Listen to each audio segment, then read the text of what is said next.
Saganang mamamayan. Diskusyon ng taong bayan. Serbisyo para sa publiko. Usapang pamayanan. Saganang mamamayan. Programa para sa mamamayang Pilipino.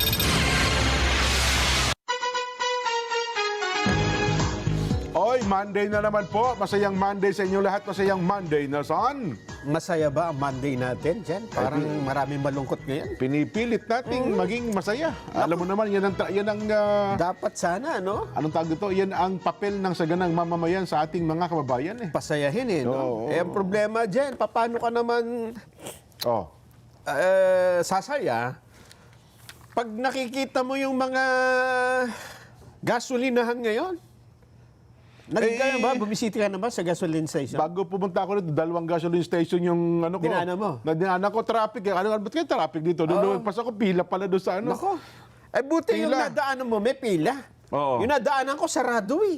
ayun. Naubusan na ata. Wala, out of order na, Na, saka out wala of nang stock. out of Oo. stock, yes.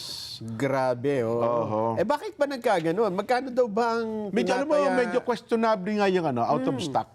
Oo. Kasi baka mamaya, hinihintay lang ng tumaas. Oo. Di bali talaga kung talagang out of stock. Yung naubusan dahil sa marami bumibili. O yun, wala tayong magagawa talaga doon. Eh, ang problema doon, halimbawa, yung may-ari ng gas station, out of stock nyo muna ha. Oo. Hintayin natin Hintayin tumaas. natin nung bukas. Ilang araw, ilang oras na lang. Ilang sandali na lang naman, hindi na natin kasalanan yan. Ano, ha? Apakalaki kasi pala na itataas, ano? Magkano yun? Mga 10 pesos ba? Ang aywan ko, kung meron ng latest, kasi dapat sa oras ito, mayroong latest. Ang banggit kahapon, 90 sa gas, ay hanggang 15 pesos. Possible, ha? Naku po. Sa diesel ay 21 to 23 pesos. Oo. Sa kerosene ay aabutin daw po ng 25 mahigit. Pero ang sabi kasi, uutay-utayin. Eh, yun nga. Bakit hindi kasi kayo maglabas ng clear na panuntunan, Jen? Ha? Anong clear? Kasi nung mga nakakaraan... Maglabas, anti-clear. Anti-clear eh. Anti.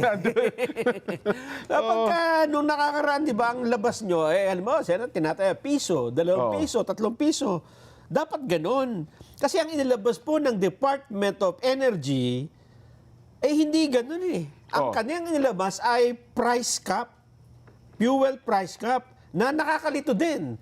Halimbawa ito, Jen, ha? Oo. Inilabas po ito ni Energy Secretary Sharon Garin. Nagpa-press con siya kanina, kung di ako nagkakamali. Ang sabi niya, kapag ka gasolina na mayroong octane rate na 97, dapat ang price niyan ay from 53.70, yung pinakamababa, hanggang 76.50 per liter. Ngayon hindi mo maintindihan kung kailan naaabot niya ng 76.50, di ba? Ayan nyo, mas lalo nakakalito. Halimbawa, yung 95 octane rate, 50 pesos hanggang 71 and 4.04. Ikaw ba naintindihan mo yan kung paano... So kapag nagtaas siya ng 71, okay pa rin? Ayun nga. Kasi 71.04 eh. Ibig sabihin, pag pumunta ka ng gasoline station, between that prices lang ang pwede. Yun na. Paano kung, di ba, bukas ipatupad na yun ba, yan, 99 na yan sa kerosene. Kerosene, naku. O kaya yung sa gasolina, may magpatupad na ng 76. Ibig sabihin, wala na ba silang nalabag noon?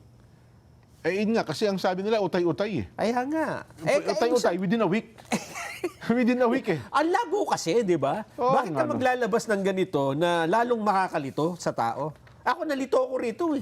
Ako rin, hindi ko naintindihan kung ano ibig sabihin niya dyan. Oo. So ibig sabihin ko, gasolina, RON, yung octane niya, 91. Oo. 49 pesos hanggang 64. Oo. So nagtaas ngayon 60. Oo. Diba, bukas 60. Oo. Bukas naging 62. Ibig sabihin, okay lang. Kasi hindi pa lumalabas eh. Yun na nga. Kaya lang, halimbawa kung bukas may magtupad na nung pinakamataas, 64. Di wala tayong magagawa. Yun na yun. Buong linggo. At within the price cap naman, di ba? Oo. Yun po ang malupit dyan. Di ba? Nako. Malupit. Oo, kasi pagka ganito may krisis na, huwag na kayo maglalabas ng magiging problema pa ng tao at lalo pa magiging dahilan na magtalo-talo. At saka ito, depende pa sa probinsya. O nasaan? Di ba? Kasi may probinsya na 80 na mahigit eh. Yun nga. Paano? Saan mo ilalagay Diba? yan, di ba? Meron ng araw daw. Sa kasama natin, may 100 ng araw eh. Ayun sa ano. Di ba? Ito siguro, baka Metro Manila ba ito? Ayan nga. Di ba? Ay, sinasabi natin, di ba? Oo. Eto pa. May problema na rin sa supply. Eh, paano gagawin natin yan? O, akala ko ba hanggang 50 to 60 days tayong puno? Ang gobyerno, iba pa yung sa ano. Iba pa yan, no? Ayan, nadaanan ko yan kanina. Hanggang ngayon, ganyan pa rin yan. Ako nagpapagas eh. Diyan kasi dyan sa ano yan, ay mura. Mas mura. Kasi sa pinakamura ito yung dyan sa may Central Avenue. Yes. Pero nung duman ako dyan, wala na. Nakasarado na yan. Ito ngayon, nag-refill na sila. Nagre-refill. Nakita ko yung malaking tangke. Oo, dumating. Tapos ngayon, kaya dumaan ako dyan. Nagtanong nga ako eh. Oo. Nagre-refill na po ba kayo? Sabi nung may driver ng malaking truck ng gasolina. Hindi, pinapagasan ko po ito. yung tanker ng gas na nagpapagas. Dito kasi sa Quezon City, itong station na ito, ang isa sa pinakamura. Noong kasing na malaman ko na mura dyan, akala ko kasi dyan mahal eh. Kasi Oo. Petron eh. No? Sa iba ako nagpapagas eh. Noong makita ko, ang mura pala dito, Oo. dyan ako laging Dinadayo yan eh. Oo. Dinadayo kahit dyan pangkaraniwang araw. Oo, dapat pala hindi natin sinabi, no? Kasi mapupuno. Mapupuno na, mahirapan tayo magpa-gas dyan.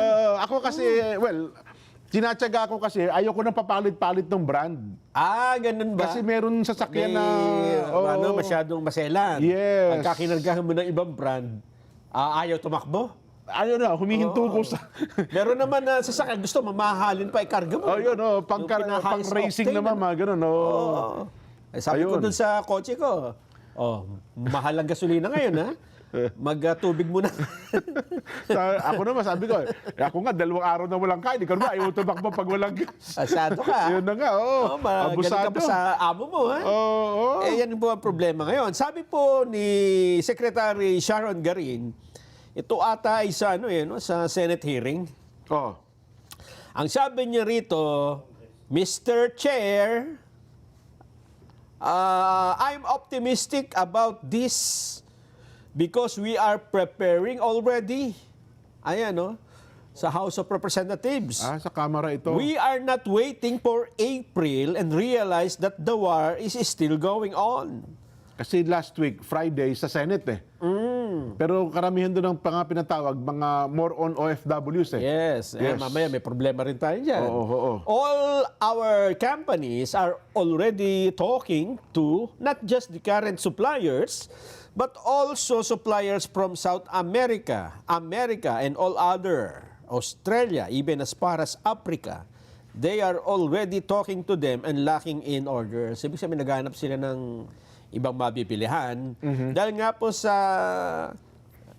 dumami ho bumibili. Oo. Meron daw option ngayon sana. Sino ba nagsabi kayo ng umaga, binabasa kong balita, si Attorney Raul Lambino. Available daw China eh.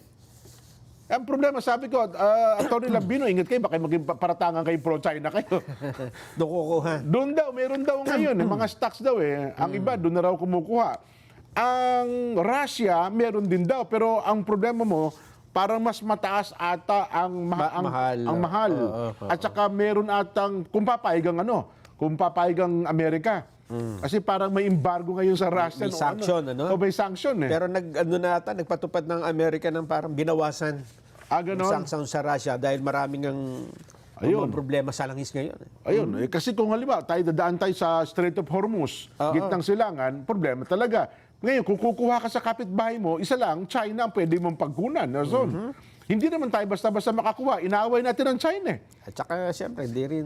Di ba? Kailangan din nila ng supply. Tsaka sasabihin ng China, ginawa niyong katawa-tawa yung presidente namin. Tapos ngayon, sa amin pala kayo kukuha. Naku po. Di ba? Ay, ang problema. Pero siguro naman ako, baka nakikinig ang China, ito naman ay magandang gesture para ipakita ninyo na concerned din kayo sa mga Pilipino. Hindi, kung ako Diba? ang China dyan, Oo, ikaw. lalagyan ko ng tubig yung gasolina. Nasira na lahat ng sasakyan. Magbenta na tayo ng mga ang dami ngayon Chinese car na tag doon, electric, full electric, sa kanila halos lahat galing eh. Totoo. Full electric. Swerte nga ngayon ng mga ang malungkot, Nelson, di ba tayo? Isang sasakyan, hirap na tayo. Ang gagawin lang na mayayaman ngayon, bibili ng full electric eh. Oo, yun nga. Di ba? Yun ang alternatibo nila. Napakabilis nilang gawin yun. Tayo, nga tayo. Wala tayo, panlaban. Diba? Kapag ganito talaga may krisis, Oo. number one na talagang apektado at makakaramdam niyan, yung pinaka nasa bababa, yung Ayan, pinaka oo. mahihirap. Yun hong mga mangingisda, Nelson. Matagal na nagre-reklamo Yan yan. pa, oo. Yan. Kasi mga mangingisda po, akala nyo ba, ano kinala? Hindi po. Ang mangingisda po, pag naglalayag, kailangan po ng crudo niyan. At alam nyo bang, ang sa computation nila, ay almost 50% to 60% ang gastos ng mga mangingisda ay dahil sa crudo. Oo. Nelson, Oo. yun ang binabawi nila sa kanilang nahuhuli. Yes. Kung paano nila sasapatan yan. Ang mga magsasakaman po ay gumagamit din ng crudo. Ano tayo? Ginagamit nilang kubota ba yon? Oo. Kubota, drying facility. Maraming pinagagamitan niya. Yung kuliglig lang eh. Diba yung kuliglig? Yan. Crudo po ginagamit nila Pati dyan. sa patubig, pagka walang patubig. Sa tamakas, irrigation, crudo din po ginagamit pump, dyan. water pump. Oo. Kaya, sila po yung hirap na hirap natin kababayan. Kaya, intayin nyo na sa mga susunod na linggo, kahit ano pong pagpipigil natin, hindi mo na mapipigil ang pagtaas ng presyo ng agricultural products. Kasi kaakibat po yan ang pag-google natin ng crudo sa kanila, Nelson. Eto, pakinggan Diesel. natin si Secretary Garin dyan. Meron pa paliwanag? Oo, O, sige, sabi sige. kung paano daw tayo magkakaroon ng supply. Sige, papalubag loob. Baka Ayan. tingnan natin. Sige. Sige po. Sec. Chair, I'm optimistic about this because we are preparing already. We're not waiting for April and realize that the war is still going on. We are our companies are already talking to not just the current suppliers, but also suppliers from South America, and all the other, Australia, even as far as Africa, no? So they're already talking to them and locking in orders. Ayun lang, Nelson. Sa paliwanag ng sekretary, parang siya mismo duda eh. hirap na hirap Kaya ipagawa. sabi nga optimistic eh. Ha? Optimistic ba yun? Parang naglalaro sa isip niya, sasabihin ko ba ito? Dapat ko sabihin, hindi. Ang problema kasi dito, Jen, no, hindi ito simple. Yung problema hindi simple, no? Ay, hindi. Kasi Hindi ba pwede? sa komplikasyon yan, lahat ng bansa, Buong mundo. mismong yung may supply na, yung mismong may capacity na mag-produce, isipin din niya, paano naman yung mamamayan ko? Di ba? Oo. At saka yung mismong dadaanan, Nelson. Yun pa. Yun ang problema mo. Mahirap. Kita mo sa mga bansang sinabi ng Secretary Garin, parang hindi kasama sa listahan ng China. Hindi nga. Di ba? Oo. Dagdag pa yan, Jen, ang gera ay hindi naman humuhupa eh. Sa tingin lang natin ay parang tumigil. Pero alam mo ba, eto natatanggap ko yung mga babayan natin doon, patuloy na magme-message sa atin dyan eh. Kagabi lang. Ay, nakarinig na naman sila mga kung yung sirena, tsaka sumasabog. Yes. At pati yung mga yung planta ng yung refinery mismo ay tinatarget na din. Oil refinery? Anong tumatag? Iran o yung ano? Hindi na natin alam. Hindi mo na Israel o ano? Yung sa Iran, yung sa Tehran, tinarget yung mismong refinery nila doon. Parang binabalta ko naman kayo na, yung Beirut din, tinamanan. At ngayon ay gumaganti naman sa iba't ibang mga airports naman. Nako. Matindi. Sabi po nila, ito'y pasimula pa lang, Nelson, ng problema kakaharapin ng daigdig. Kung aabot po ng 10, 15, 30, ang pagtaas ng produktong petrolyo, ganito na tayo, aligagana tayo, Nelson. Kung ito'y pasimula pa lang, ano pa ang hakbang na gagawin natin sa mga susunod na araw? Hindi, ako naman naniniwala ganito, Nelson. Ito na, mayroon ako naisip na pampalubag loob. Ang Pangulong Bongbong ay nasa New York ngayon. Ayan sinasabi ko. Yes. The Big Apple. The Big Apple. And bago siya pumunta dyan, kumanta muna sila sa Malacanang. Ano sinabi kinanta? Start spreading the news. Ayan, kita mo naman, Yun ang I'm living today. New York. Yan, no? Yun, Hindi Cubao to, ha? Baka naman sa Cubao lang napunta. Hindi, New York. Kita mo naman ang attire ng Pangulo. Kita mo, Di ba? Parang the Godfather, eh. Oo. Anong gagawin daw ng Pangulo dyan? Ayoko sabi ni Flynn, meron daw ibang paglalarawan. Hindi, ako Godfather yan. Anong gagawin daw ng Pangulo? Dadalo sa UN General Assembly. Importante yan. UN General Assembly. Baka kuha tayo dyan ng mga... Hindi, baka ako sa tingin ko, baka may makausap na. Maging ang Amerika, bagamat wala siya nakaschedule na pakikipagpulong kay President Trump, Yeah. Nelson, yaman din lamang tayo, camping-camping na ngayon sa Amerika. Aha. Di ba? Kita naman natin yan eh. Oo. Baka maayudahan tayo ng produktong petrolyo Hindi lang yun. na galing sa Amerika. Hindi, importante nga yan na dapat mapakiusapan na natin lahat ng pwede nating makausap na makatulong sa atin. Totoo. Hindi lang sa supply ng crudo, in case na magkagipitan, kundi dun sa safety ng ating mga kababayan. Yan. Alam mo ba dyan sa itong Malaysia? Oh. Kasi naghanap ako ng mga balita eh. Ano bang ginagawa ng iba't ibang mga bansa para i-safe keep nila ang kanilang mga mamamayan na nandiyan sa... Ay, tama ka. Yan ang maganda. Kasi maganda rin, Jen, na hindi lang tayo pumupuna, kundi hanap tayo ng solusyon. Kasi ang tayo mismo, ang ating pinoproblema nung nakaraan pa, March 2, Nelson, 2.4 million Ang dami. OFWs ang nandoon. At ang Yes. totoo, sa tingin ko, Pilipinas ang may pinakamarami, Pilipino ang may pinakamaraming mamamayan dyan sa gitnang silangan. Yung Indian daw eh, mga 10 million eh. Ganon? Oo. Totoo? Ay, bagay, ang Indian kasi... Sa laki ng population nila. Almost magkapara sila ng China, 1.6 billion eh. Oo. So, ang Indian pala, marami din sa gitnang silangan. Marami ring nagtatrabaho. Worker din, mga domestic workers din sila. Aba. Kaya kadalasan dyan, mga Pilipino at Indiano magkakakilala. Ayun. Indiano ang tawag ng mga Pinoy eh. Tsaka ano diyan, karamihan, same religion sila eh, no? Yung belief nila. Ay, mga Indian. Oo. Hindi na sila ganun pala. Well, pero at least, ganun pa man, 2.4 million is 2.4 million. Ang dami niyan. Oo. Diba? So tama, kasi pag ito nakaraan, nilatag natin sa ating mga kababayan ang mga hakbangin, ano? Ng mga pamahalaan sa problemang ito. Ngayon, sa kanilang mamamayan, Ito ang ginawa nila. sabi ni Auntie Claire, sarado ang airspace eh.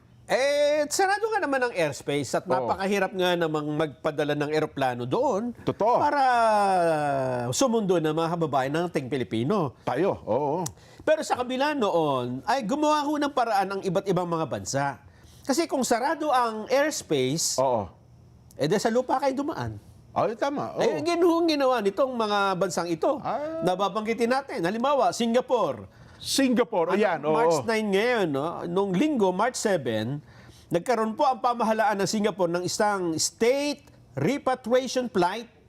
Alam mo kung saan galing? Saan? Sa Muscat, Oman. Sa Oman ho sila. Doon nila sinakay ang 152 nilang mamamayan patungong Changi Airport. Aba. Ibig sabihin, lahat ng nasa Middle East, tinipon muna sa Muscat.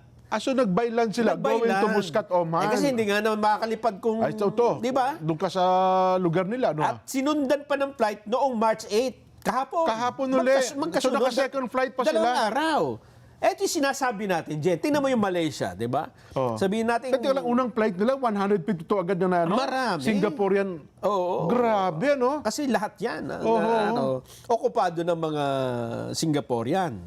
So, sige. Itong Malaysia. Yan. Bagamat ang Malaysia, siguro sabihin na nating maihahalin tulad sa Pilipinas. Oo. Sa kanyang kakayahan. May paraan ba sila? Ang ginawa nilang paraan, kinausap nila yung Singapore. Kasi okay. sabi niya, teka muna, dati naman tayong magkapitbahay. Tawiran lang yan. At saka dati sakop ng Malaysia ang Singapore. Yes. Oo. At saka napakalaki ng utang na loob ng Singapore sa Malaysia. Eh, yung dati, tubig nila, supply ng tubig dyan galing At saka sa... yung mga produkto. Lahat ng mga supply. Yes. Nakiusap ngayon ng Malaysia, baka naman doon sa isang flight ninyo, mula Oman, maisa kayong mga kababayan natin. Yun, may paraan Malaysian. pala. Oo. Kaya nga sumakay ho sila. March 7, nakasakay sa Singapore chartered flight, yung mga Malaysian na naipit. Galing din sa Muscat, Oman. Muscat, Oman din. Yan, Ito yung sinasabi natin, Jen, na ang Pilipinas, marami naman tayong kaibigan, baka pwede tayo may makausap din, ano? Yes. Halimbawa, yung Amerika, Oh. total, maraming resources ang Amerika. Marami rin silang EDCA site sa Pilipinas. Oo. Mano ba namang, di ba, maisabay tayo? sa Hindi, paglikas. tama. Hindi, at saka ako naniniwala, Nelson, sa mga kaharian ng gitnang silangan. Ako lang, tita ko dati nagtatrabaho sa, Ay, tama. sa prinsipe ng ano eh, ng ganun eh. Meron ang cook dyan eh, ng hari, di ba? Yes, oo. Na kaya sila nakapag-alaga ng anak nila, ano pa man. Yung mga anak ng mga prinsipe niya, malurong magtagalog. Yes. Tako, totoo Pwede yan. makausap. Baka pa, gamitin natin siguro. So, ibig sabihin, kung may kaparaanan, Nagagawa. gumagana. Etong Japan. O ano sabi ng Japan? March 5, nagpadala po ang Ministry of Foreign Affairs ng government chartered planes. O, nakita mo na. Sila ho nagbayad yan. Oo. Ang mga mamamayan ay kinuha mula sa mga high-risk na lugar, Oo. dinala muna by land O, patungo sa Saudi Arabia at Oman. So mula doon sa mga high-risk area, Oo. nag-by land sila going to Saudi at Oman. so pwede palang gawin. Pwede. Kasi siyempre naman kung common sense, bakit mo siya doon pupuntahan sa high risk? Hindi nga po pwede doon. Totoo. So, nagbabaylan sila. So inisa-isa nila yung mamamayan nila. Yes. Kasi tukoy naman nila yan eh. Oo. At saka, halimbawa, gusto talaga umuwi, wala tayong magagawa, di ba? Diyan ko, alam mo, nasa na, well, ito sana naman, wag ipagkamali ng ating mga kababayan. Si Pangulong Duterte noong nakaraan ng gulo niyan, si Roy Simato mismo, Sinasabi mo pinalilipad niya dyan. Pinupupunta, no? Puntahan mo, tingnan mo kalagayan ng ating mga kababayan. Pag uwi ng Roy Simato, sa eroplano, kasama niya yung mga OFWs. Ang US, eto, pwede tayong nakisakay dito eh. Pwede tayong makiusap dyan. Noong March 5, nag-organize ng ang State Department ng government chartered flight. Inilikas ngayon mga eroplano, ay mga Amerikano, mula sa mga operational mga airport pa na region. Nakita mo? Hindi nila pinipilit doon sa sarado ang airspace. Siyempre. Pumupunta sa kung saan operational ang airport. Yun ang paraan. Ang Poland, March 5 din. Pati Poland. Oo. Mantakin mo yan. Direktang nagkaroon ng deployment. Ang ginamit na naman nila dito, military aircraft. C-130. Pero doon pa rin sa Oman. Yun na, Para ilikas sa mga Polish citizen. kasi yung pagdating nga ng Marso 5, parang nag-open na ang Oman eh. Oo. Yung Spain dyan, March 4 pa lang.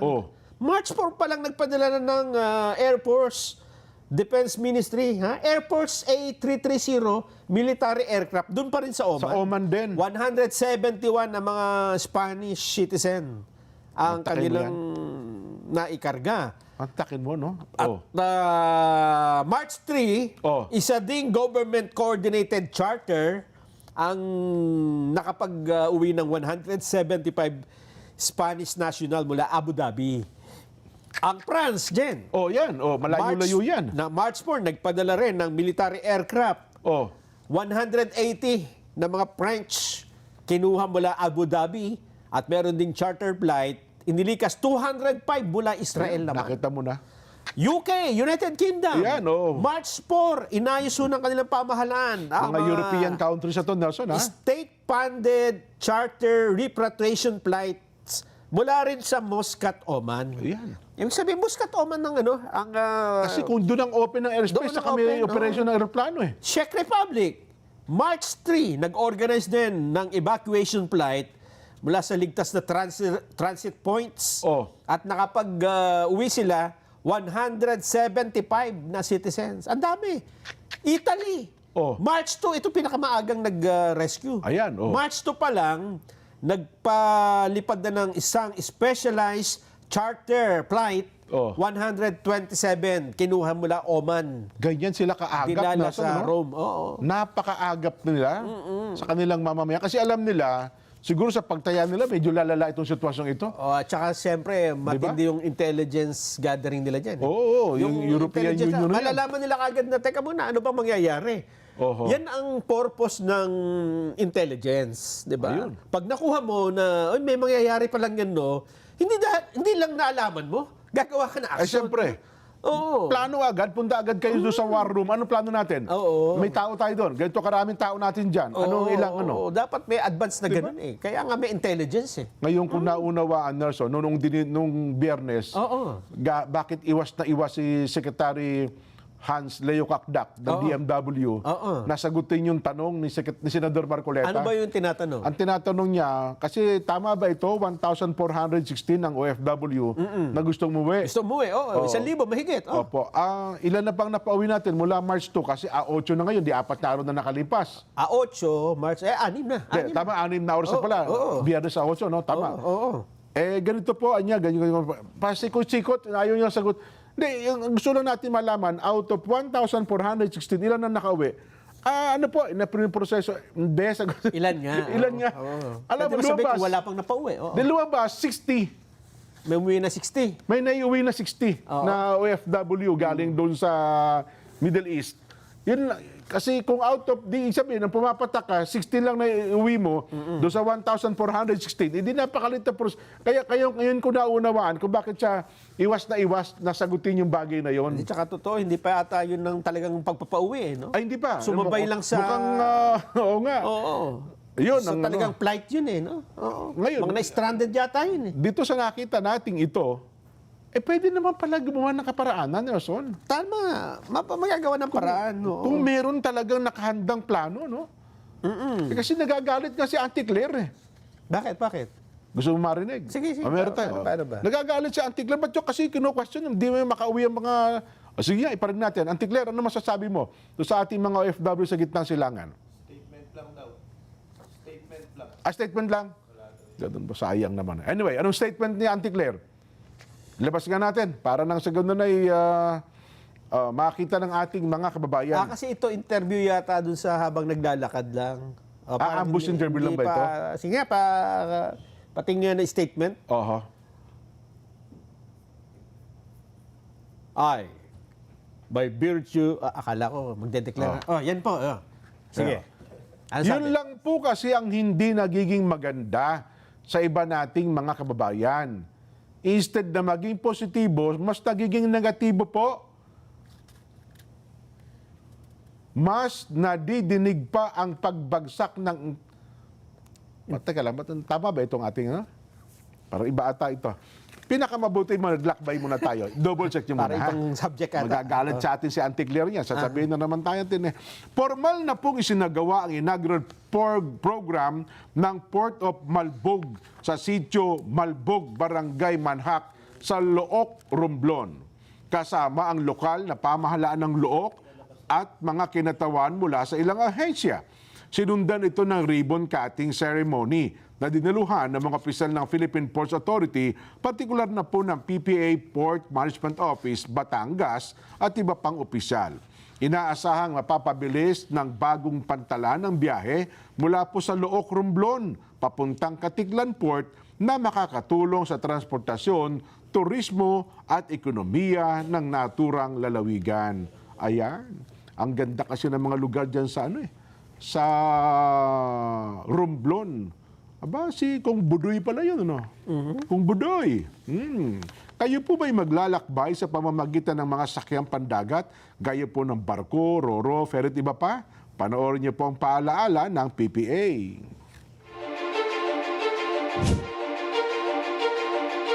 The Philippine Ports Authority, or PPA, is the nation's premier maritime agency, steering the course of progress through the archipelago's vital ports and harbors. PPA is among the strongest economic performers in Southeast Asia, according to Drewry Maritime Research. This translates into bigger figures for the economy, creating a ripple effect in all sectors. PPA's mission is to provide modern, sustainable, and resilient port infrastructure and facilities to provide responsive, reliable, and efficient port services, and to promote a regulatory framework that is transparent, fair, and relevant to the needs of all stakeholders. To keep pace with the global trends and improve operational efficiency. The PPA has implemented various technological upgrades. Mas maganda lang pong bumiyahe ngayon sa ating mga pantalan dahil nakita naman po natin mas madali na, mas convenient para sa lahat. Lahat po ito ay bahagi ng ating pagsasaayos ng ating mga pantalan para na rin po sa matagal ng hinahangad o nire-request ng mga pasahero natin na gawing mas maganda at mas kaaya-aya po yung mga pantalan natin, lalong-lalo na po yung mga terminal para po sa lahat. Legasiya po nating lahat ito na tayo ay makakaalala so many years from now na tayo po ay naging bahagi ng pagpapaunlad po dito sa pantalan. The Philippine Ports Authority stands resolute. Its mandate, vision, mission, and transformative projects, setting the course for a maritime future that resonates on a global scale. Philippine Ports Authority, linking the Philippine Islands to the world.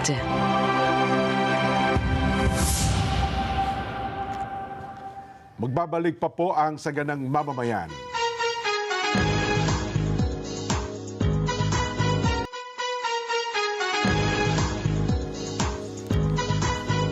Mga kapatid, mga kabarangay, mga kasambahay, mga ka-SGM, panaloklak na. Heto na po ang panalo tip para masulit ang budget natin sa bahay. Doon na tayo sa Always Panalo. Pure Gold, pare ko. Yan po, mababa ang preso, very convenient sa dami ng stores, nationwide at laging kumpleto. At meron din po Pure Gold mobile app. Kaya doon sa mga ayaw lumabas, pwede ho kayo mag-order, magpa-deliver via Pure Gold Mobile. Download nyo na ang Pure Gold Mobile. Ayan. So, report muna tayo ha. Matindi daw pong pag-ulan nagdulot ng baha at landslide sa iba't ibang bahagi ng Caraga Region. Kansilado na raw po ang pasok sa paralan sa ilang bayan at apektado rin ang trapiko. James Juanite, Marajao na hapon. James! Yes, Jen, Marajao na hapon. Nagdulot ng pagbaha, landslide sa iba't ibang bahagi ng Caraga Region, epekto ng walang tigil na pag-ulan. Binaha ang mabababang lugar sa probinsya ng Surigao del Norte. Pahirapan sa mga mag-aaral at nagtatrabaho na lumabas sa kanilang tahanan dahil sa taas ng tubig sa lugar. Nagkaroon ng landslide sa ibang bahagi ng probinsya nang ayon ay naayos na ng mga tauhan ng Engineering Department katuwang ang Disaster Risk Reduction and Management Office. Kansilado na rin ang pasok ng eskwela sa ibang bayan gaya ng Bakwag, Placer, Higakit, Claver, San Francisco, Socorro at Mainit, Surigao del Norte. Hindi madaanan ng National Highway sa bayan ng Tubahon, Dinagat Islands. Dahil sa landslide, nangangamba ang mga motorista sa tuloy-tuloy na pag-ulan sa lugar. Takot silang tumawid sa may landslide area, baka biglang gumuho at matabunan sila. Samantala, matinding landslide ang nararanasan sa bayan ng Lanuza, Surigao del Sur. Pahirapan sa pagtawid ng kahit na anong klaseng sasakyan, malakas ang agos ng tubig, natabunan ang daan ng malalaking bato at kahoy. Sa ngayon ay sinimulan na ang clearing operation ng mga tauhan ng Department of Works and Highways. Hinimok ang komunidad na mananatili sa kanilang tahanan kung hindi importante ang lalakarin. Patuloy naman ang monitoring ng mga tauhan sa Disaster Risk Reduction and Management Office sa bawat bayan para sa kasalukuyang sitwasyon, lalo na ang flood at landslide-prone areas.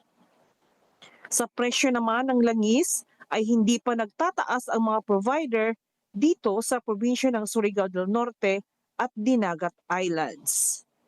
James Juanite para sa Saganang Mamamayan. Pero Ate James, sa ngayon magkano ang per liter ng gasolina at saka ng diesel? Hello, Jen. Yes. Sa ngayon, Oo. makikita natin dito sa isang provider, no?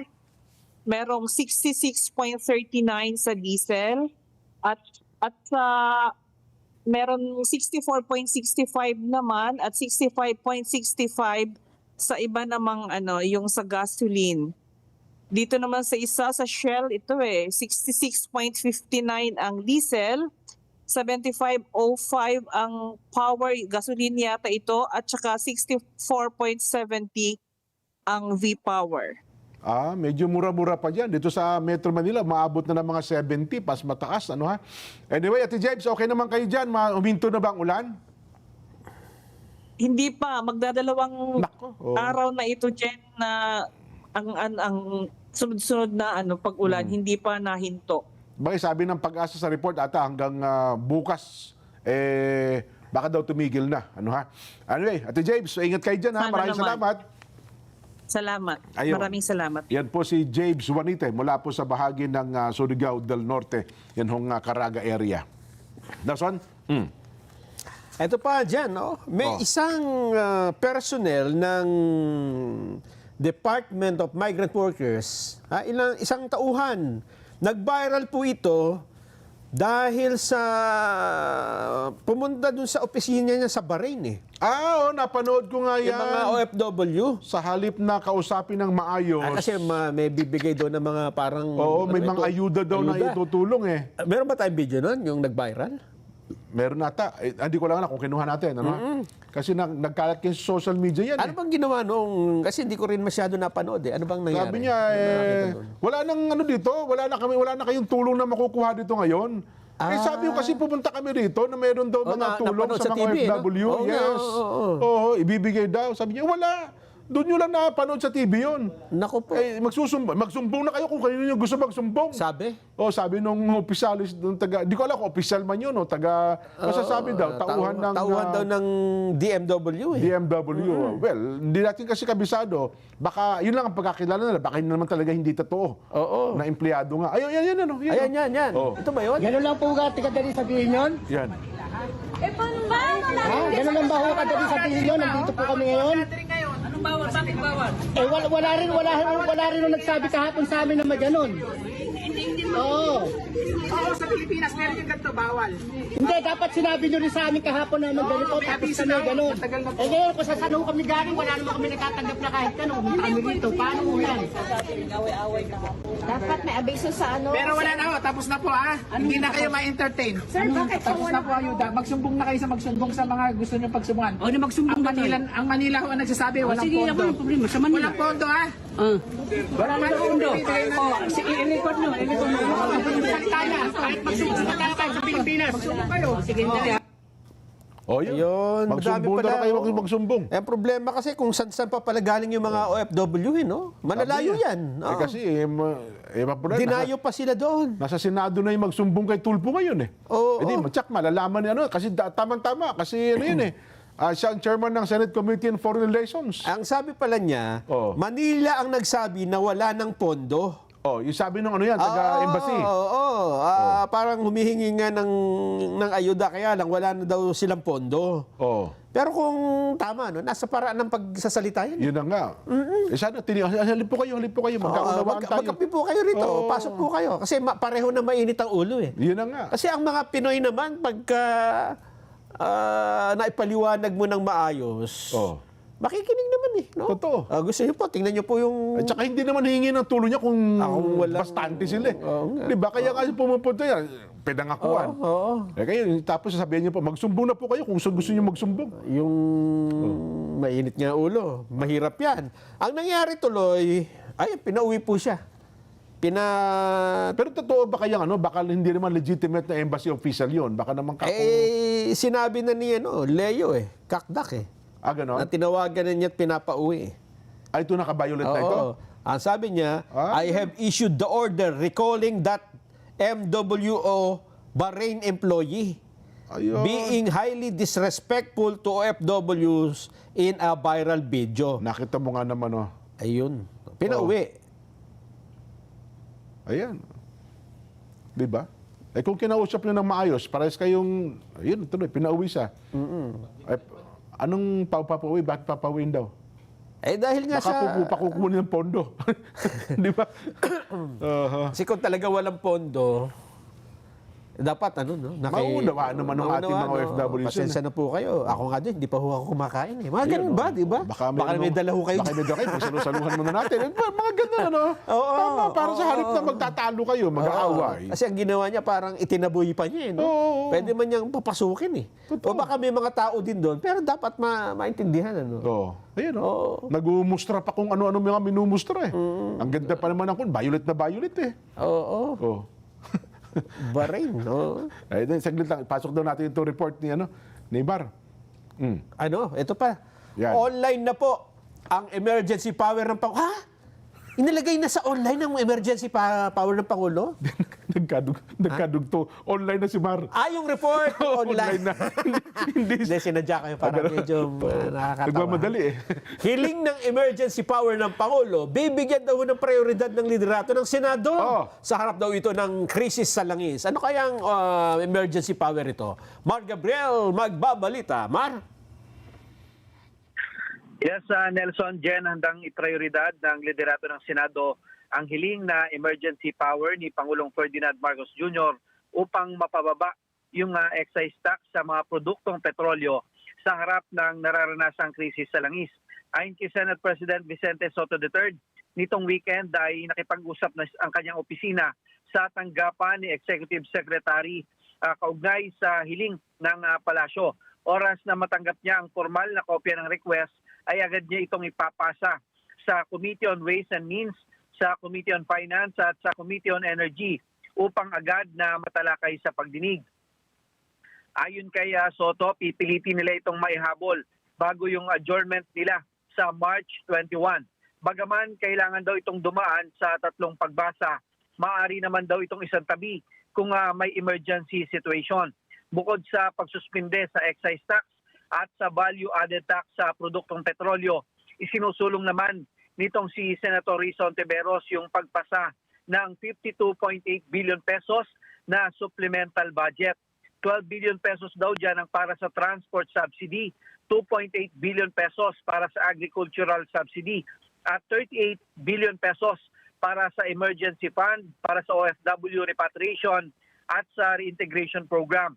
Ayon sa Senadora, maaaring kunin ang dagdag na pondo mula sa 70 billion pesos na mga hindi natuloy na flood control projects noong 2025.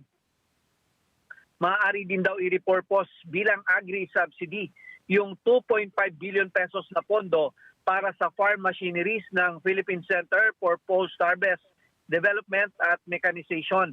Pwede ring bumawas sa 17.5 billion pesos na pondo para naman sa pag-host at pag-share ng Pilipinas sa ASEAN 2026 Summit. Nelson, Jen. Teka lang, Mar, may naka-schedule bang privilege speech si Senador Marcoleta ngayong hapon dyan sa Senado? Oo, may naka-schedule dyan. Nakakita ko yung tatalakay nila ngayong plenary session at nandun yung pangalan ni Senator Rodante Marcoleta. Siya magdi-deliver ng abangan mo, mayroon daw atang may pasabog pa yata ngayon si Senador Marcoleta. Abangan mo ha, Mar. Abangan natin dyan. Ayan, thank you. Mula po sa Senado, yan po si Mar Gabriel. At ito pa, Office of the Vice President nakikipag-ugnayan na rin sa mga OFWs sa Middle East para daw po sa kinakailangang tulong. Ibabalita po ni Madeline Villar Muratillo. Mads? Yes, Jen, nagkikipag-ugnayan na rin ang Office of the Vice President sa mga overseas Filipino workers sa mga apektadong lugar sa Middle East. Sabi ni VP Sara, meron na silang itinalagang point person na nagkikipag-usap sa mga OFW kung merong gustong bumalik ng bansa. Pero lahat anya ng nakakausap nila ay ayaw pang bumalik ng Pilipinas dahil nanghihinayang sa kanilang trabaho. Una rito, sabi ni VP Sara, pwede naman magpadala ng eroplanong Pilipinas para sa mga Pinoy sa Middle East na gusto nang umuwi sa bansa. Nagawa na niya ito noong COVID-19 pandemic para may uwi nila yung mga taga-Davao na naipit sa Metro Manila. Pero sabi ng Malacanang, sarado pa ang airspace. Welta naman ni Palace Press Officer Undersecretary Claire Castro, dapat inaalam muna ng Vice Presidente ang mga programa ng gobyerno bago ito magsalita. Giti Castro, ang isang leader, nagbibigay ng opinyon o mungkahi ayon sa sitwasyon at kondisyon ng stakeholders at hindi batay sa pahayag ng kaibigan. Una na kasing sinabi ni VP Sara nung matanong siya na sarado pa yung airspace ng Middle East sabi niya, yung kanyang kaibigan na nasa Dubai ay pauwi na raw ng Pilipinas. Kaya yun yung naging tugon ni Yusek Castro. Iginiit din ng Malacanang na ang leader dapat marunong mag-isip, marunong magdesisyon, hindi para sa sarili lamang, kundi para sa buong bayan. Balik sa inyo dyan, Jen. Pero kayo na, nilatag namin ni Nelson, marami ng bansa ang gumawa ng kaparaanan, Mads, na mapauwi ang kanilang mamamayan sa kanilang mga bansa. Pwede naman pala eh. Oo, actually, Jen, na-check natin yung FB page ng ilang airline company na nag-ooperate sa Middle East gaya nung Emirates. Mag-start na sila ng kanilang partial operation. Bagamat limitado lang, pero at least nagbubukas na rin. Yung Qatar Airways, sa mga darating na araw, magkakaroon na rin ng partial operation. Ayun. Kapag pinayagan na sila. Meron ka bang report kung gaano karami na? Kasi noong nakaraan, 1,416 daw. Nakauwi, 60. Meron pa ba? Nadagdagan pa ba yung bilang ng OFWs na gusto umuwi? Wala pa tayong updated, Jen eh. Sa pagkakaalam lang natin, nasa higit 1,000. Pero combined na yon. Yung mga OFW, kasi marami doon sa mga pauwi. Yung mga talagang tapos na yung kontrata na naipit lang ng gulo. Ayun, kaya talaga hindi nakaschedule na makauwi umuwi. agad sa Pilipinas. Oo, yung iba naman, bakasyon, nakaschedule ng bakasyon. Ayun. Okay, Mads, thank you, thank you. Ano? Okay, balik sa inyo, Jen. Tama, alam mo, Nelson, dapat i-distinguin natin yan, ano? Kasi tama yung, di ba, nabanggit mo nung nakaraan, yung iba doon, hindi naman OFW, pero nakaschedule talaga umuwi. Na-stranded doon sa airport. Yes, di makauwi. Di ba? Yung mga iba ay turista. Yun, biyahero. turista, Mas marami yata yun eh. Ayun na nga. Na-stranded. Iba naman yung, halimbawa, ikaw may kontrata ka, nagtatrabaho ka doon. Hindi pa tapos. Hindi pa tapos ang kontrata mo. Gusto mo umuwi. Alumpit ka na, Yun yung repatriation dapat. Yun talaga ang repatriation. Ano ha? Pero yung iba na talaga naman na schedule, umuwi sila. Nagbakasyon Nagbayad na doon. ng ticket. Nagbayad, may ticket naman talaga. Iba po ang kalagayan noon. Diba? Magkaiba. Oho. At alamin nga natin ang presyo ng produktong petrolyo sa medyo probinsya naman tayo. Ha? Dito kasi sa Metro Manila, nagkakaproblema na tayo ngayon na wala nang halos na mabili. Ang daming nakapila. Diyan kaya sa Catanduanes. Ano kaya, baka kasi mas mura dyan. Dyan na ako magpapagas. Catanduanes. Dito, abunuhan ko na sa'yo. Pupunta ka pa Catanduanes. Alamin natin mula kay Melody Romero. Melody, kumusta ang mga gas station dyan sa Catanduanes? Maray na hapon po yung Jen at yung Nelson. Tumaas po ang presyo ng gasolina dito sa amin sa Lawigan. Dahil sa lumalalang tensyon sa pagitan ng Iran at Israel-USA, tumaas ang presyo ng produktong petrolyo sa Lawigan ng Catanduanes sa loob lamang ng 4 na araw. Noong nakaraang linggo, March 3, ang presyo ng regular na gasolina ay 60.54 pesos, ang premium ay 69.48, at ang diesel ay 62.92. Nung nakaraang Miyerkules po, March 3. Nagsimulang tumaas ang presyo ng produktong petrolyo sa Lawigan simula noong Sabado, March 7. Sa regular na gasolina ay pumalo ito sa 70 pesos. Nasa 9.46 pesos ang itinaas. Premium gasoline, 71 pesos. Tumaas ng 1.52 pesos at sa diesel naman po ay 74 pesos. Tumaas ng 11.8 pesos. Bukas, araw ng Martes, March 10, ay inaasahan pang muling tataas ang mga presyo nito. Mula sa Catanduanes, Melody Sibalyo Romero para sa Ganang Mamamayan. Pero may supply pa naman kayo dyan, Melody. May supply pa po, kaya lang yung pinapangambahan, base po doon sa na-interview ko kanina, dahil bukas po araw ng Martes at yun po ang regular na araw ng pagtataas ng presyo o tataas ba o bababa, pero ang pinapangambahan po ngayon ay tataas pa po. Ayan. Sige, salamat. Maray na hapon. Si Melody Romero po yan mula sa Catanduanes. Ayan. Oho. So, ano pa ngayon? Nelson? Sabi ni, naalala ko tuloy yung speech natin ni Digong. Nagbalik na sa alaala ko. Sabi niya, COVID ata yun eh. Kung kinakailangan magnakaw ako ng eroplano. Nagnanakaw akong eroplano. Para, hindi ko alam kung COVID yun, para magitang silangan din yun eh. Na para lang mapauwi natin ng mga OFW na nandun. Gagawin natin yan. Pero sabihin, ano lang naman yun, hyperbullying at sabihin, pwede mo naman gawin makiusap. Gaya nun, meron naman pala mga bukas na airport na pwede hong pagsakyan ng ating mga kababayan. Gaya nga, nagawa ng iba. Sana po, yung ganong effort sana. Kasi ang isa sa mga himutok, aywan ko, himutok ng ating mga kababayan, yung naging pahayag ng Pangulo. Ang sabi ng Pangulong Bongbong doon sa kanya, kailan ba yung sinabi yun? Na, Monday yata yan, Monday. Monday ba yun? Last Monday na sinabing, maghanap pa lang muna kayo ng inyong matataguan. Di ba? Kung meron po mga ganyang kaguluhan, maghanap na lang muna kayo ng inyong matataguan. Iligtas nyo po muna ang inyong mga sarili, etc. Ano ha? Sabi tuloy ng mga OFW, ayun na ba ang pinakamagandang payo na masasabi ng ating Pangulo? Magagawa. Ano ha? Well, siguro call yun ng Presidente, no? Kung bakit niya po nasabi yung bagay na yon. Anyway, ngayon ho naman, ang Abu Dhabi at saka yung Dubai Airport, Palnason, sarado pa rin ba ngayon? Sarado pa. Sarado pa rin.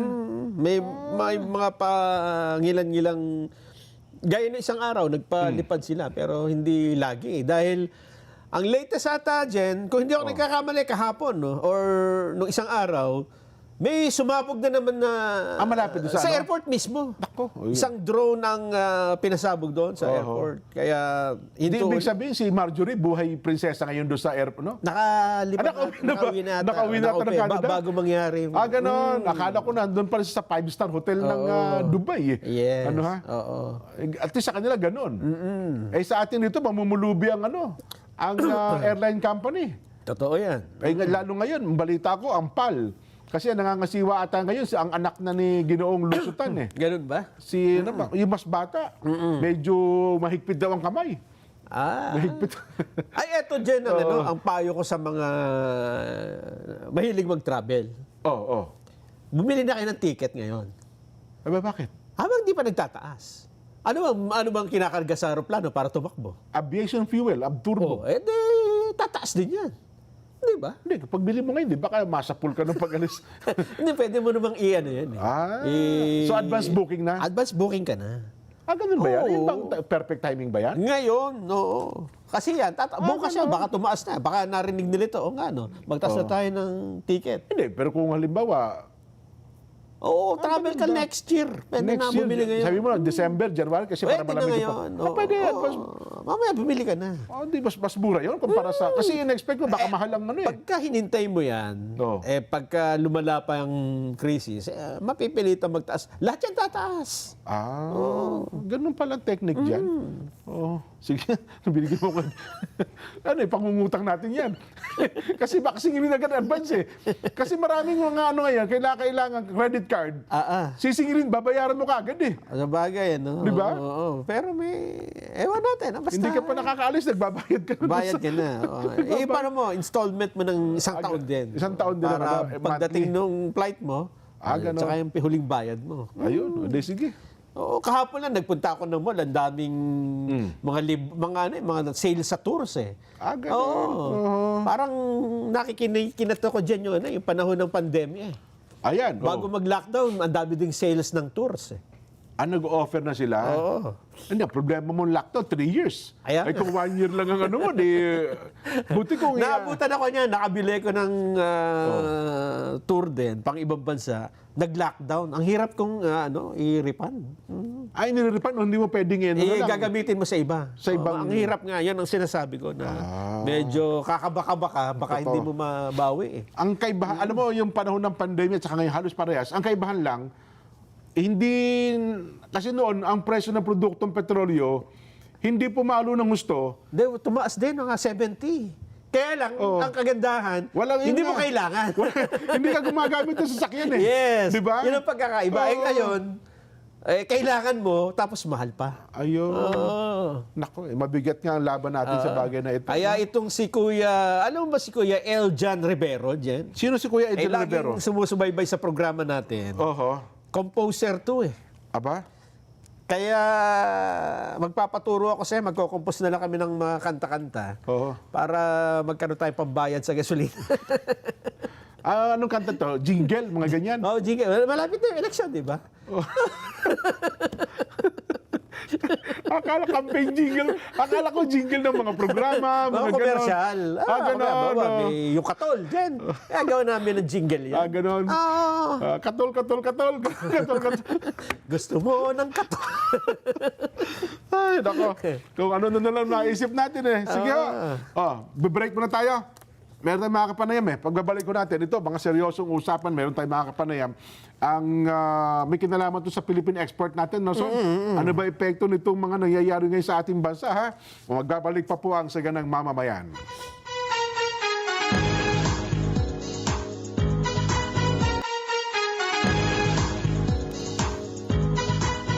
Gamit po ang inyong mga remote control, i-scan po Net25 sa yung TV menu at pagkatapos pa-scan, piliin po ang Net25 HD mula sa listahan ng mga channels. Let's net together na sa panonood ng mga programa, lalo-lalo na po ng Saganang Mamamayan. Ayan, salamat po ng marami. Ay, binabati ko lang din pala, Nelson, ang mga taga-riyan sa Bukidnon. Sa pangunguna po ng ka Romel Silva at ang ka Fred Falame. Ayan, binabati po kayo ng ka Rick Pangan. Ayan, si Kuya, nung Friday, ay binati rin natin ito, nakalimutan ko palang batiin, binabanggit sa atin. Kasi po, 75th anniversary pala, Nelson, ng distrito po ng Masbate. Ayan, mga taga riyan po sa Masbate ay advance happy 75th anniversary po sa inyo sa pangunguna po ng ka Renato Estrada Sr. at ang ka Felix Hate. Ayan, binabati po kayo ng Kuya Joel Monteliano. Ito na po ang ating mga kapanayam. Kaibigan po natin ito si Ginoong Sergio Ortiz Luis, siya pong chairman ng Philippine Chamber of Commerce and Industry o PCCI at kung hindi ako nagkakamali, presidente rin po ng PhilExport. Sir Sergio Ortiz Luis, Sergio, napapanood po ko sa Net25, napapakinggan po sa Radyo Agila, live din po sa aming mga social media account. Ako po si Jen, kasama si Nelson. Sergio, magandang hapon po. Ay, magandang hapon sa iyo, Jen at Nelson. At magandang hapon din sa mga nanonood at nakikinig sa atin. Opo, diretso na po ako. Alam ko, medyo limitado po ang oras namin, Sergio. Una po, ano na po ang nakikita nyo magiging epekto sa negosyo nito hong nangyayari ngayon sa gitnang silangan? Ang laki daw po natin itataas sa pwesto ng produktong petrolyo eh. Well, una-una, yun ang pagtataas ng presyo ng petrolyo at yung epekto doon sa ibang produkto, no? Tsaka sa transport, mamamahal lahat. So, yun nga sinasabi namin. Ang problema natin ngayon, nagkakapatong-patong. Hindi pa tayo nakakaraos doon sa problema kay Trump, doon sa tariff. Hindi natin ma-idea kung ano mangyayari. Bigla naman dumating na naman yan. So, hindi natin alam kung anong mangyayari, kung tatagal yung gera o hindi. In the meanwhile, iba-iba binibigyan ng suggestion. Pero palagay ko, huwag natin guluhin masyado yung business community natin saka yung mga manggagawa natin. At kung maaari, tama naman siguro yung hakbang ng Presidente. Alam mo, dito sa part of this world, tayo lang hindi subsidize sa fuel saka electricity. Bukod doon, tinataksan pa natin. So, palagay ko, ito dapat ang primary natin dito, kung dahil natin ang defense dito, ang gobyerno. Na kung hindi man tayo mabibigyan ng benepisyo, yun man lang, tagdalin man lang yung taxes na hindi naman sinisingil sa ibang bansa at sinusubsidize pa sila. Tama yung move ni Presidente na kung tatanggalin yung bigay siya na otoridad ng Kongreso na mabawasan o matandang yung excise tax at bago pa dumating yung pagkakataon ng excise tax, pinag-uusapan na rin ano ba ang gagawin natin sa value-added tax na marami suggestion din na meron tatanggalin, mabawasan. Kaya kami, ang suggestion namin yan, i-apply na lang sa fuel and electricity para lahat pakinabang. may pinagtatarget ka na hindi natin naalala mo kung nakakarating ito, sigurado makakarating dahil makakabawas sa pagtaas ng presyo at mabebenepisyuhan yung mga manggagawa natin, yung mga estudyante natin, yung mga transport at yung mga maliliit na negosyante, matutulungan para hindi magsara. Kung ano-ano schema iniisip natin, it can work, no? But it cannot be one formula for everyone that can fit everyone, no? Dahil unang-una, yung sinasabi for the work, for instance, hindi naman pwede sa inyo sa media. Hindi naman pwede yan sa healthcare, sa hospital. Hindi naman yan pwede sa mga estudyante rin, masyado ng maraming nawawala. Hindi rin pwede yan sa ibang agency ng gobyerno. No? Lalo-lalo na yung sa mga maliliit na negosyante, hindi naman wala namang kapasidad magdagdag ng tao o magbayad ng overtime. At ang masakit yan, marami sa kababayan natin no work, no pay. Paano gagawin doon? Sino magsasubsidize doon? Nelson? Sa tingin nyo, may mas matindi? Kasi kapag 4-day work week, ibig sabihin, yung nagtitinda ng, halimbawa, ng kakanin, ng merienda, may mga yung pagkain, tawag doon, yung mga karinderya. Karinderya. Pagdating nung ika-5 araw, na dating meron silang customer, wala silang customer. Hindi ba parang may negative din na epekto, Sir Sergio? Ay, definitely. Hindi po pwedeng i-apply ang 4-day work na yan sa mga retail, hindi rin pwede yan sa transportation.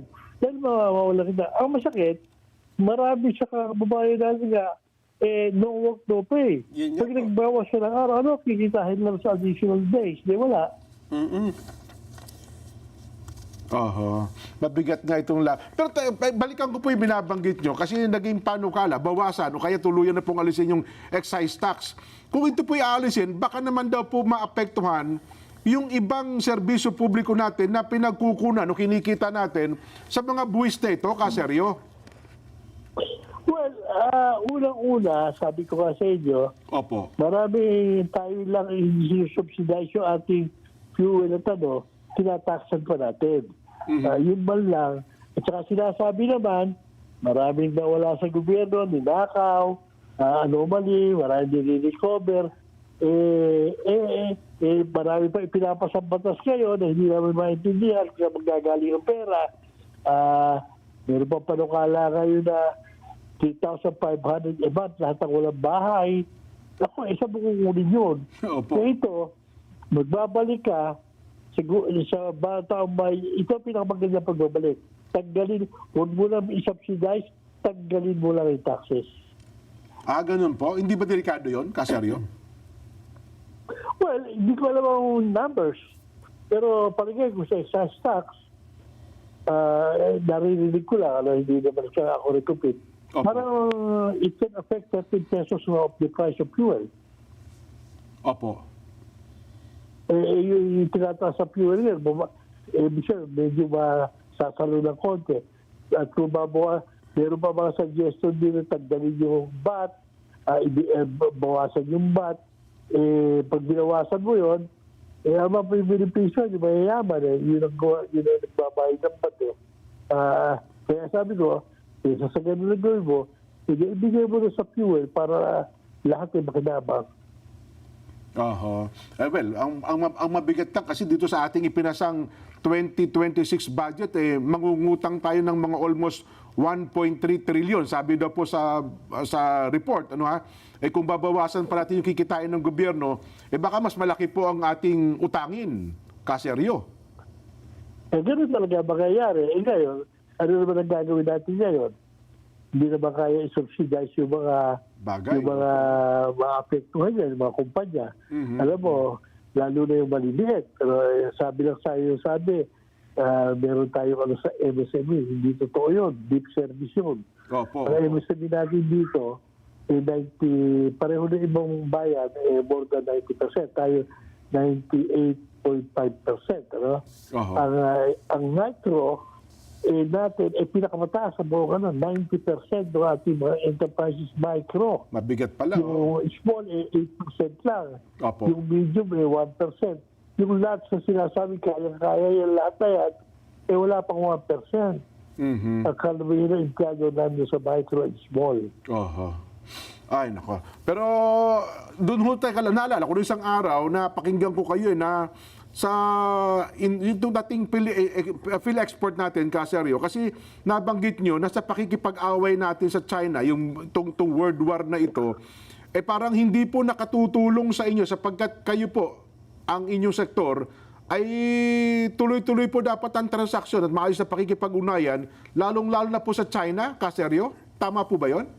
Oo nga Unang-una kasi noong 2023, bago nag-umpisa yung xenophobia na yan, bago nag-umpisa yung mga problema natin, ang pinakamalakas lumaking investment dito, China. Opo. Tapos yung trade natin sa iyo, malaki. Malalampasan ng US. No? Pero even now, pag kinumbahan mo yung China, Greater China, saka Hong Kong, at pinakamalaki pa rin sila. Yan palitan-palitan nakita. Pati tourism. In-encourage natin, in-encourage yung mga tourists. Tapos pinabinta ka natin, spy lahat yung mga estudyante. It doesn't help. Nung araw, ako, pili ko, mas maganda yung nakikipag-usap tayo ng diretso. Dahil hindi naman problema nung araw yan But nung umpisa natin dalhin dito yung mga kalaban ng China, siyempre, iniingat si China, tayo na-apektuhan. Kayo po, personal, mga magkano ang at stake ninyo sa export ninyo sa China? Well, actually, hindi ko masyado makina. Ang export natin na $135 billion noong 2025. Opo. Ang pinakamataas doon, 15% doon sa US pupunta. Opo. Susunod sa Japan. Pero kung pagsasamahin mo ang China at sabi ko Hong Kong saka pinakamalakas siya.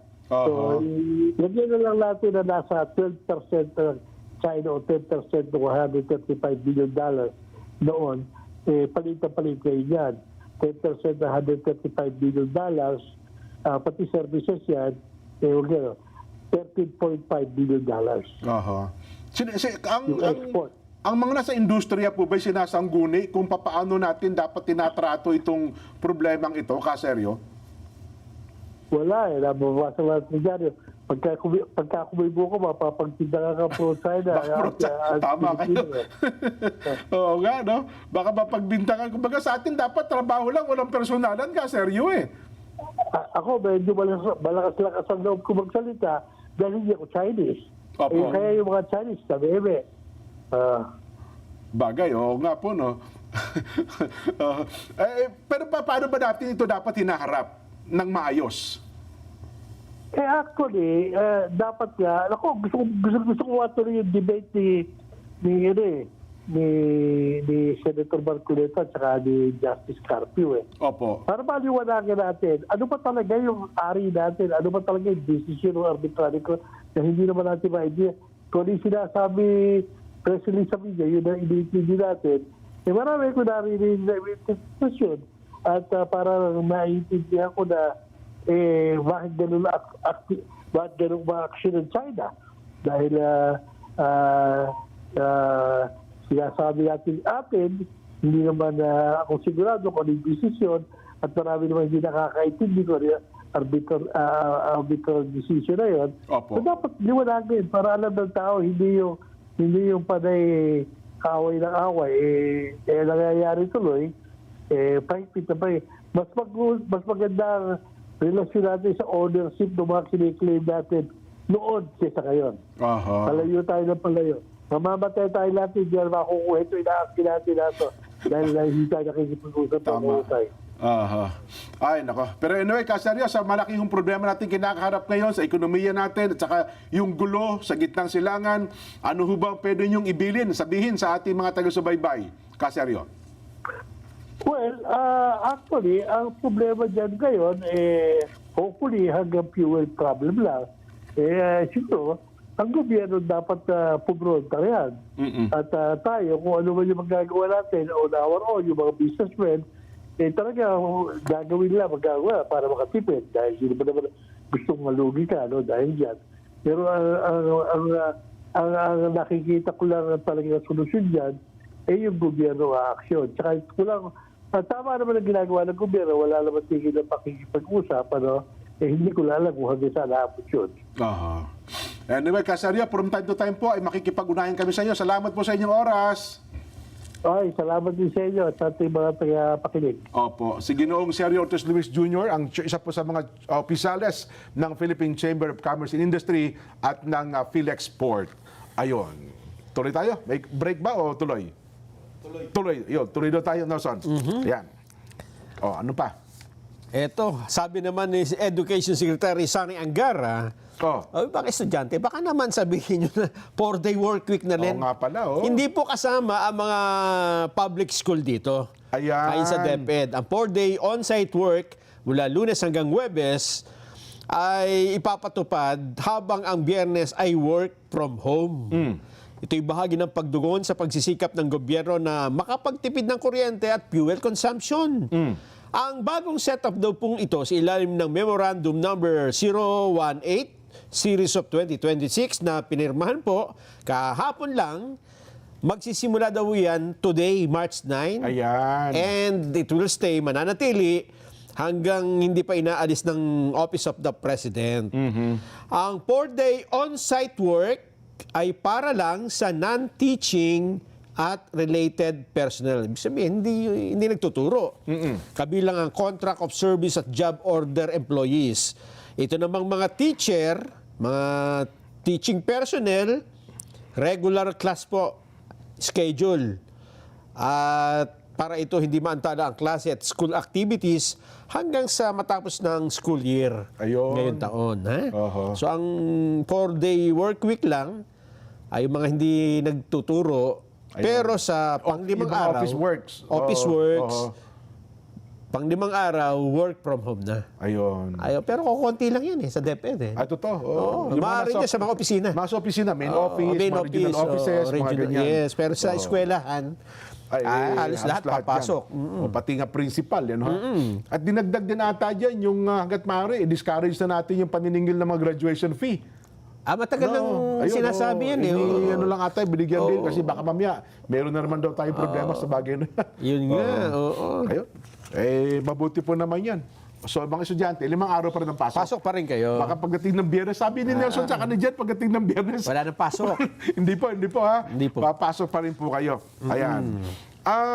Sa Kamara de Representante daw, Nelson, meron tayong habol ata ito. Sa House of Representatives. Sa House of Representatives. Ano daw gagawin nila? Meron daw po atang mga panawagan ngayon sa pamamagitan ng inilabas na statement ni Speaker Bogie D.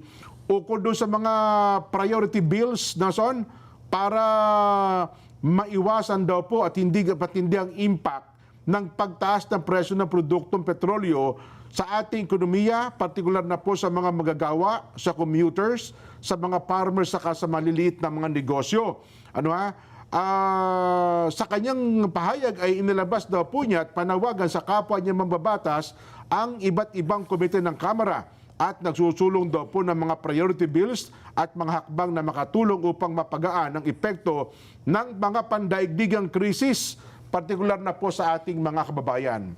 Pakinggan nga natin. Meron ba tayo? Yung boses ni Speaker Bogie D? Pakinggan natin. Mga minamahal ko pong kababayan, sa mga nagdaang araw, nasasaksihan natin ang patuloy na tensyon at digmaan sa Middle East.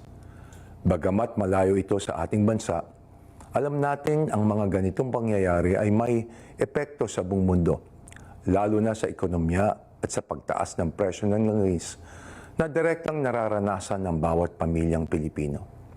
Nararamdaman po namin na mayroon tayong takot at pangamba dahil kapag tumaas ang presyo ng langis, Kasunod nito ang pagtaas ng pamasahe, presyo ng pagkain, at iba pang pangunahing pangangailangan.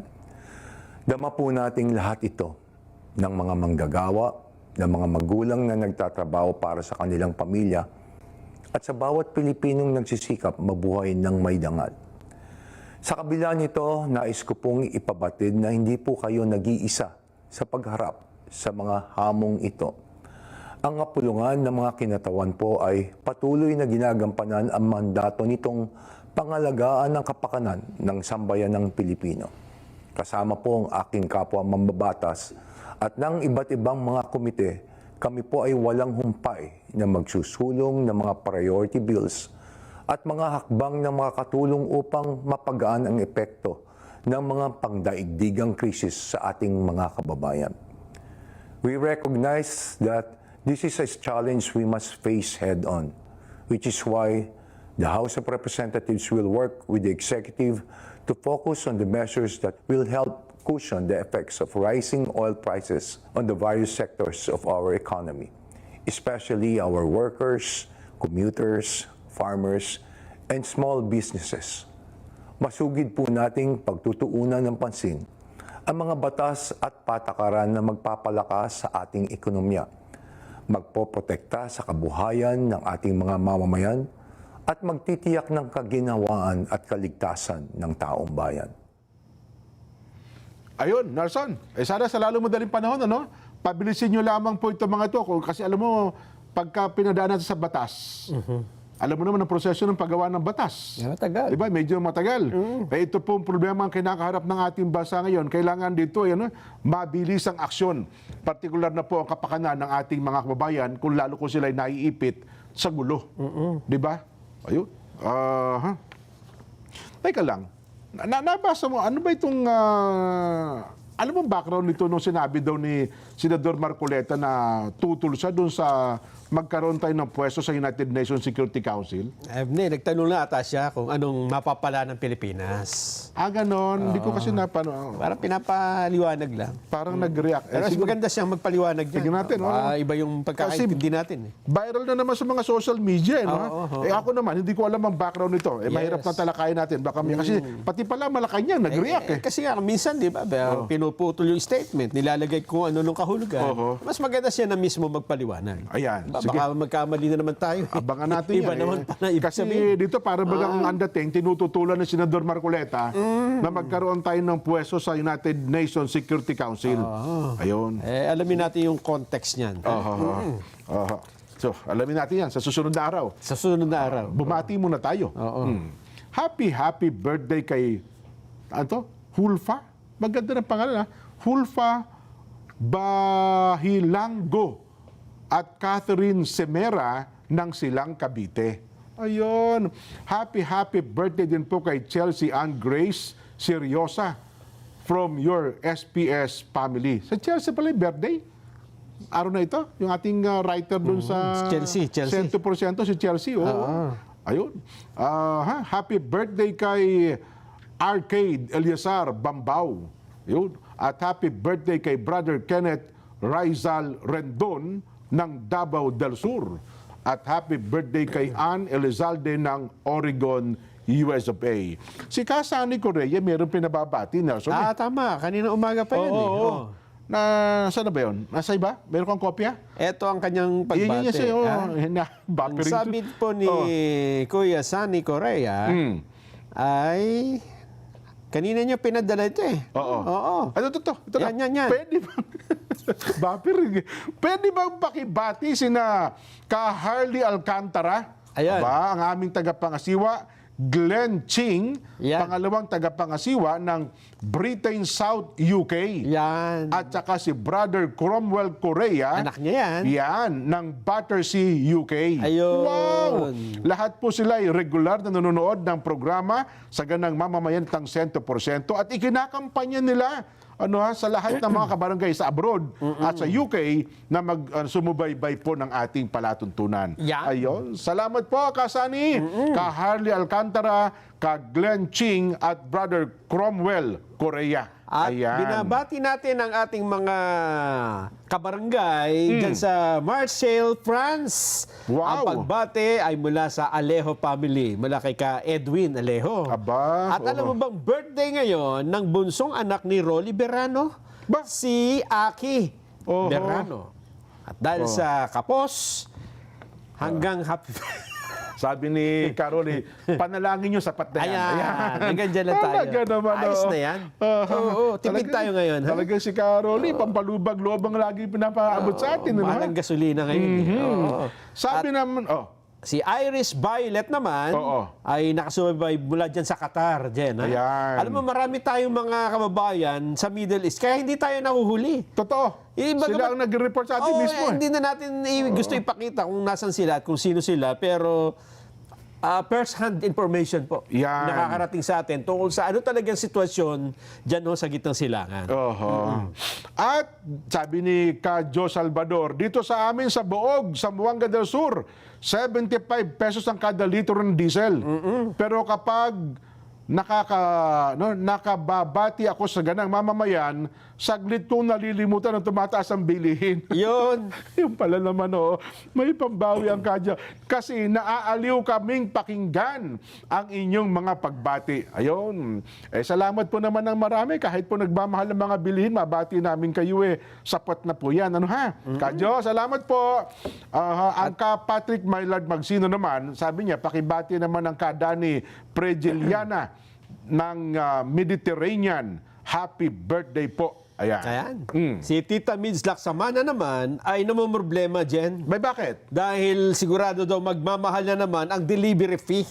Ay, tama ka. Yung kanyang mga Transportation cost. produkto ay hindi na niya maide-deliver ng mas mura. Siguradong baka magdagdag na ng presyo. Ayan. Ayun. Ang Ate Agnes Yumol naman, Ate Agnes, salamat po ng marami. Sabi niya, Jen, baka pwede mo nang pakibati. Happy birthday kay Hazel Fryer na nasa Wellington, New Zealand. Salamat po ng marami at get well soon po. At magpalakas po si Tatay Reynaldo Yumol. Tatay Ray, magpalakas po kayo, ha? Ingat po lagi at pagbati mula sa masugid yung taga-subaybay, SGM. Ka Cynthia Yumol. Ayan. At saka si Ate Agnes Yumol. Si Kuya Joey Lipa, na taga riyan po sa Lucena City, ay salamat din po sa pagsubaybay nyo sa amin. Okay na tayo? Ayan. O paano? Ito na po ang ating palatuntunang Saganang Mamamayan. Ang programang paborito ng bayan, bukas na umaga alas 5, mga balitang kompleto. Totoo, 100%. Bye!